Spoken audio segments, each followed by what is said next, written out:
Assalamu alaikum, à tous. Je me suis posé la question si j'enregistre la vidéo, si je passe en direct sur Ferry ou j'enregistre une vidéo sur YouTube. En fait, je suis tombé sur un reportage sur YouTube. Je vais vous faire regarder la télé là, qui est derrière moi. Là. Voilà, là, c'est une pause. Moi, je ne vais pas parler, je vais juste écouter. Je vais de temps en temps, je vais appuyer sur pause parce que eux, ils parlent des dictateurs qui viennent en avion privé, en la Suisse. En fait, je disais, c'est que la Suisse, c'est une terre d'accueil de dictateurs, ils viennent faire leurs courses. Vous allez voir sur la vidéo que le Cameroun, c'est Paul Biya, élu 40 piges. Je vous laisse regarder la vidéo. Par moment, je vais appuyer sur pause pour interagir sur des choses qui ne parlent pas, que moi je peux vous parler, voilà, qui parleront par là, parce que là, en fait, j'ai pas laissé la vidéo finir, c'est tellement scandalisé, que je dis, bon, bah, allez, je vais réagir et je vais faire ça sur YouTube, sur Snap, et voilà, et allez, n'hésitez pas à venir sur ma chaîne, regarder, voilà, moi je demande pas de commentaires, bien sûr, voilà, et je vais vous montrer là le vrai combat, qu'est-ce qu'il faut combattre, et moi, je vais vous lever le lièvre. Allez, c'est parti. J'envoie la vidéo. S'adresse à la bon, vous verrez là les images sur YouTube. Hein. Alors, le titre du reportage, c'est Genève, paradis des dictateurs. Voilà, vous tapez sur YouTube, Genève, paradis des dictateurs. C'est un reportage de 28 minutes 10 sur YouTube. Donc, voilà, je ne cache rien, simplement. Et là, j'irai de temps à autre. Donc, face à la vidéo, et vous allez entendre. Hein.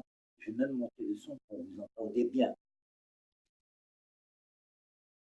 L'aéroport de Genève, une sorte de passionné d'aviation qui scrute le ciel et relève scrupuleusement les atterrissages et décollages, les immatriculations et toutes les informations utiles. On les appelle les spotters, ce sont des sources très utiles des journalistes. Certains même sont de petits génies de l'informatique et capables d'analyser avec une grande précision le trafic aérien. L'un d'entre eux, rencontré par le journaliste François Pilet, qui signe ce reportage, est un chasseur de dictateurs. J'avance un peu parce que là,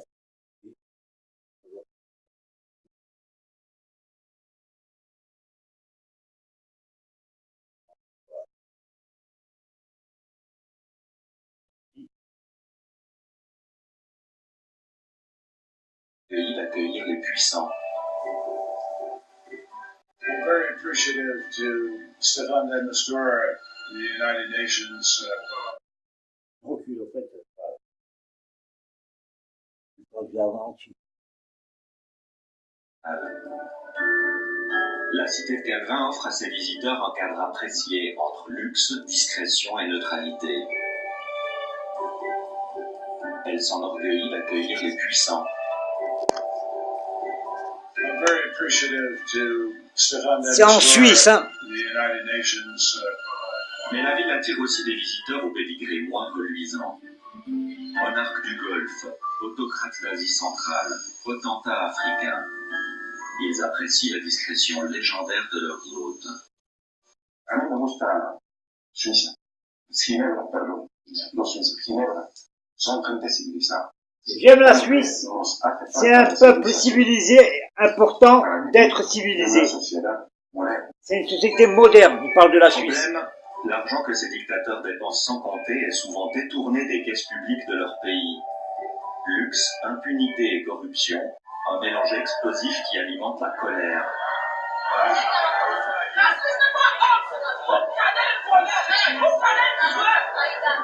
C'est de l'argent volé aux gens. Pour en savoir plus, nous avons suivi la trace de ces régimes autoritaires et de leurs dépenses somptuaires autour de la rade. On a ici un modèle d'affaires qui est le modèle de développement économique du canton de Genève, qui est extrêmement risqué et qui est problématique. Visiblement, ces questions dérangent. Arrêtez de filmer, monsieur, s'il vous plaît. Non, on est sur le terrain public. Mais non, mais vous arrêtez de filmer. Là, c'était marqué Genève. Ah merde, Genève, paradis des dictateurs. Ah, mais je vais la reprendre. Jusqu'ici, la présence de ces dictateurs à Genève était très secrète. Tout au plus, les passagers de l'aéroport pouvaient apercevoir ça et là les emblèmes exotiques de leurs avions se posant sur le tarmac. Mais quelque chose Vous n'avez pas levé le lièvre là? C'est la même Paris. Vous n'avez pas levé le lièvre là? Les jets privés. a changé. Internet a Jet privé, ça vous rappelle pas quelque chose ça? Jet privé? Les mecs, bon, ça c'était en fait, des pilotes qui se sont fait arrêter là, en Colombie, je sais pas, là, avec une peine de cocaïne dans le jet privé. Peine de cocaïne, les pilotes qui se sont fait arrêter là. Vous vous rappelez? Ça fait la une des médias et tout ça, etc. etc. Eh ben, je vous laisse. Moi, j'ai levé le lièvre. En fait, c'est des avions qui passent les contrôles. Donc, le trafic de drogue, les vrais parrains, c'est pas ceux qui sont dans l'avion en train de se prendre les balles. C'est pas eux. C'est pas eux les caïds. Qui c'est qui fait passer la drogue, les armes? Eh ben, allez, c'est reparti pour la vidéo. c'est ce voile de secret. Comme souvent dans les révolutions technologiques, tout démarre de manière surprenante. Je suis anglais d'origine, du nord de l'Angleterre. J'ai fait mes études à l'Université de Londres, mathématiques et ensuite doctorat informatique. Puis ensuite, je suis venu... Lui, c'est un mec qui surveille les avions, il n'a rien à foutre. Pour avancer un peu, moi, je vais parler vraiment de l'essentiel. Mike Gerard préside l'ARAGE, l'association des riverains de l'aéroport de Genève. Son combat, lutter contre le vrombissement des réacteurs qui assourdit les habitants. Mais il a remarqué des trucs chelous. Quelqu'un qui a développé sur le site de l'ARAG des outils pour traquer tous les avions. Parce que je me suis rendu compte qu'il y a beaucoup d'avions qui n'étaient jamais répertoriés sur l'information de l'aéroport. Beaucoup d'avions qui ne sont pas répertoriés. Ils sont blindés de roses. Et c'est les dictateurs. Des grandes familles, celle des spotters, ces passionnés qui passent leur temps sur les pistes pour observer les avions. Je m'appelle Jérémy Delton, j'ai 23 ans. Mon hobby, c'est les avions, l'aviation. Je fais ça depuis 2006. Alors, mon but principal, c'est d'avoir une collection. Donc, de les prendre en photo, de les exposer sur des sites et également de les entreposer de ma collection à moi afin de vraiment avoir l'intégralité des flottes des aéronefs. La chose que pour nous, les spotters, est bien plus intéressant, c'est vraiment tous ces gouvernements, ces privés qui viennent de temps à autre. Ici, à Genève, c'est très souvent, étant donné qu'on est quand même localisé dans une plateforme internationale, c'est un terrain de chasse exceptionnel, Genève. On a de temps à autre l'occasion de voir des budgets et de gouvernements assez énormes. Les dealers, quoi. Le gouvernement, les dealers, quoi. Les vrais dealers. Les vrais grossistes. Mike et Jérémy vont nous faire découvrir les outils qu'ils utilisent pour surveiller l'aéroport. Oh, ça c'est fort, vous allez voir. Une tour de contrôle officieuse d'amateurs passionnés. Bienvenue au centre névralgique de tout ce que je fais. Traquer les avions.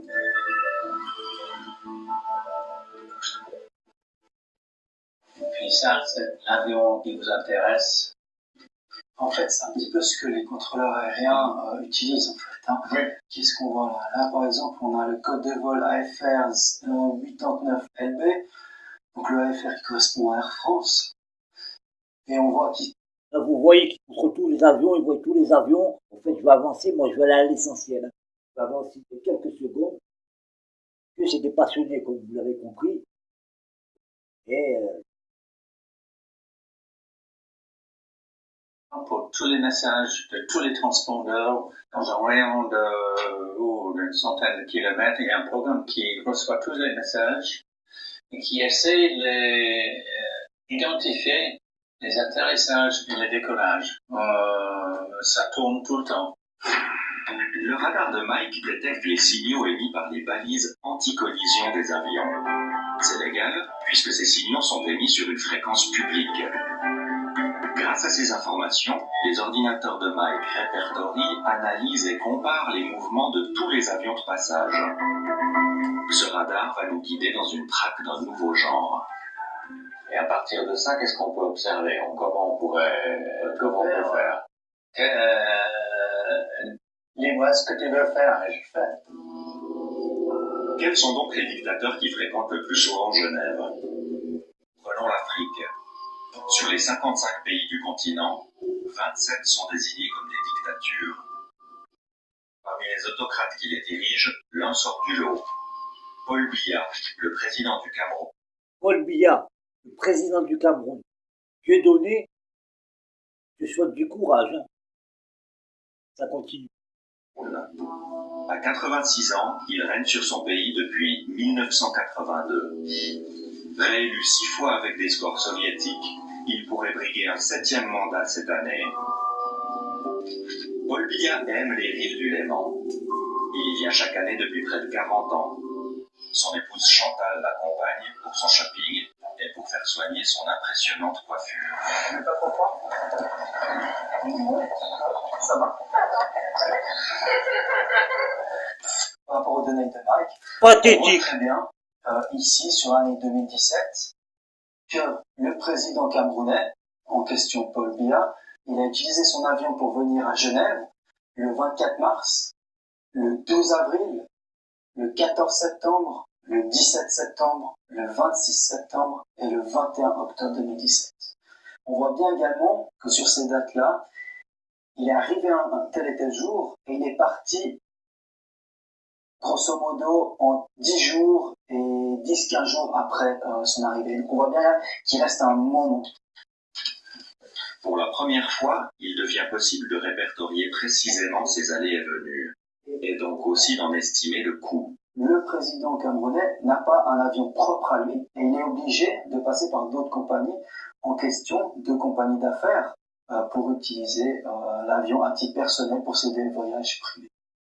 Vous avez une idée? Et avec l'immunité diplomatique, eh ben, il n'y a pas de contrôle dans son avion, donc l'argent qu'il dépense, il y a bien sûr le retour sur investissement, il est assuré.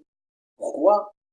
Comme je vous ai dit, quand il vient en 10 jours, il vient pas à vide. Hein. Il vient à vide, il repart à plein. Il vient à plein, il repart à plein. La cam à l'aller, hein, et l'argent au retour. Donc, voilà. Voilà, ça coûte. Pourquoi ça coûte aussi cher et qu'il s'en bat les couilles? Combien ça coûte la location d'un avion comme ça? Je n'ose pas y penser. Des milliers de francs, j'imagine. Suisse! Voici la réponse. Le coût d'un vol Yaoundé-Genève aller et retour en avion de location pour une 60aine de personnes se monte à 800 000 francs. À ça s'ajoute la location et les frais d'entretien de l'avion durant le séjour, soit environ 150 000 francs par jour. Frais hôteliers, comptez environ 40 000 francs par jour. C'est rien par rapport à ce qu'ils ramènent dans l'avion. En cocaïne. En cocaïne, hein. Le shit, ils ramènent pas, ils sont pas tes couilles. Putain, je me suis planté. En 35 ans au pouvoir, Paul Biya a passé plus de 4 ans et demi en séjour privé à l'étranger, l'immense majorité à Genève. Selon nos estimations, ces voyages auraient coûté plus de 100 millions de francs. Le Cameroun sombre chaque jour. Et quand je me suis planté, c'est quand j'appuie sur la télécommande, hein. Voilà, parce que sans faire exprès, j'ai cru couper, quoi, vidéo. Voilà, c'est pour ça que j'ai dit, merde, je me suis planté. Voilà, télécommande. Plus dans la pauvreté et l'instabilité politique. Mais le couple présidentiel, lui, n'a pas changé ses habitudes. Durant l'été 2017, il prend ses quartiers, comme chaque année, pendant plusieurs semaines dans son palace favori, l'Intercontinental. Nous nous y rendons pour rencontrer Bradley Roland, un journaliste camerounais établi en Suisse. Il se montre très critique envers le pouvoir de Paul Biya. Les gardes du président sont partout et le personnel de l'hôtel est aux aguets. Voici la neutralité suisse à l'œuvre. Et c'est un journaliste, le mec, hein, vous avez entendu. Hein. Dans son pays, Bradley serait probablement emprisonné. Dans le lobby de l'Intercontinental, il peut dénoncer l'attitude de son président à quelques mètres de ses gardes du corps. Moi, je suis pas peur parce que moi, je vis dans un pays libre. Je suis juste un peu triste parce que je vois comment il vient en Suisse avec ses gardes du corps. Tout à l'heure, à l'entrée, j'ai vu ces gardes du corps, comment ils étaient en train de toiser. C'est juste impressionnant. De ces 10 km en Suisse, ils sont là, ils savent que c'est arrogance qui est Garde du corps. Non. Les hommes de main. caractérise. C'est vraiment quelque chose qui veut nous amener à comprendre comment ça va, comment il se comporte au Cameroun. Comment pouvez-vous expliquer? Parce que lui, les journalistes, il peut dire que garde du corps, parce que s'il dit homme de main, aïe, déjà, t'as vu, il dit dans son pays, il aurait été en prison, il aurait mis en prison directe. Là, c'est en Suisse, hein. Lui, c'est un réfugié politique, mais journaliste. Les personnes normalement constituées que en 2017 existe un État où le président vit dans un autre pays, dans un luxueux palace où il dépense des millions de francs suisses, des millions d'euros par jour, alors que la population vit avec moins d'1 euro par jour dans ce pays. Comment? La population, elle vit avec moins d'1 euro par jour. J'ai peur que la vidéo s'arrête, c'est 17 minutes déjà. Continue. De fou, hein. Voilà. Vous avez compris, hein. Voilà. Pour expliquer ça, notamment, tout autre pays a besoin d'un président à bien temps. Voyez-vous? En fait, ils veulent dénoncer le trafic qu'ils font et tout. Mais ils peuvent pas. Parce que s'ils disent, ouais, ils ramènent de la cam avec eux dans les avions privés, parce qu'ils ont l'immunité diplomatique, ils peuvent pas être, la douane, ils n'ont pas le droit de les contrôler. Des gains. Même l'autre qui a tué 2 enfants, là. Une petite fille à Paris, vous vous rappelez, c'est passé dans les médias. Le mec, il a l'immunité diplomatique, il est reparti dans son pays, il pouvait que l'expulser. Allez, je continue la vidéo. Et c'est malheureusement pas le cas. Il ne suffit pas de mettre dans sa poche l'armée, et que toutes les forces vivent, et de croire que le reste va marcher comme le pilotage automatique. C'est pas suffisant. Ce monsieur, comme je vous l'ai dit, n'a jamais fait autre chose qu'être fonctionnaire. Est-ce qu'il peut prendre de l'argent pour vivre un peu comme ça? C'est l'argent du contribuable camerounais. Et tout est bien les mots. C'est un pays qui est dirigé par un roi fainéant. Plus qu'aucun autre palace genevois, l'Intercontinental se veut le lieu de rencontre des chefs d'État. Dans ses couloirs de marbre trônent les photographies de ses hôtes les plus célèbres. On a Théodore Darquin, on a Nelson Mandela, et ça c'est ce que les anglo-saxons appellent great people of our time. Un great man. Il est dictateur, Mandela vécu pour son peuple. Combien c'est pas son fait d'âme.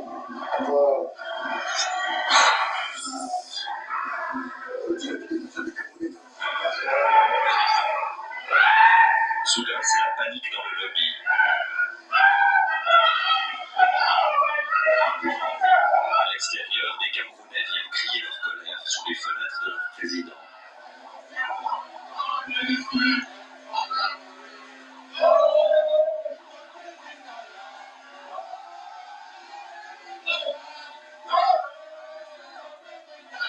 Mêlés aux gardes du dictateur, les policiers sont nerveux. Ici, pas d'esclandre. Il ne faut pas déranger les résidents de l'hôtel. Autorisé cette manifestation. Vous mettez en travers dialogue, on suivra ça et on mettra ça sur les réseaux. Regardez les soumis. Regardez les soumis. Bon, bref. Allez, regardez le reportage. Hein. Voilà, hein. C'est tout, voilà. Allez, je vous souhaite bonne journée et à plus sur ma chaîne. Allez, ciao, ciao.